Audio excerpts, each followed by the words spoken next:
বেলায় ছাগলটার মালিক লোকাল ফকিরা স্থানীয় লোকজন ছুটাইয়া হ্যাঁ স্থানীয় হাসপাতালে ভর্তি করলে কর্মরত চিকিৎসক দুঃখ প্রকাশ করে জানান এই ছাগলটার কোনদিনও এই মুখ দিয়ে কাউকে চুম্মা দিতে পারবে না। জানা যায় সোসাউন্ডুরের এটা ছিল ৪ নম্বর বাসন। সূত্র মতে বাসন রাত চলাকালে পাটা ছাগলটা টিনের বেড়া ভাঙ্গা ভেতরে ঢুইক্কা বাসনটা দেখতে পেলায় এই দুর্ঘটনা ঘটে।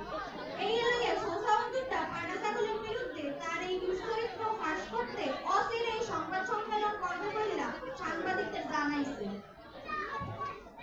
অন্যদিকে ঝালকাঠিতে কুদ্দুসের পাতিয়াসের খামারে পাতিয়াসে আইনজীবী হওয়ায় পাশের বাড়ির সলেমানের পালান হেলিকপ্টার বিরুদ্ধে একটা ইফটিজিংয়ের মামলা হচ্ছে কুদ্দুসে।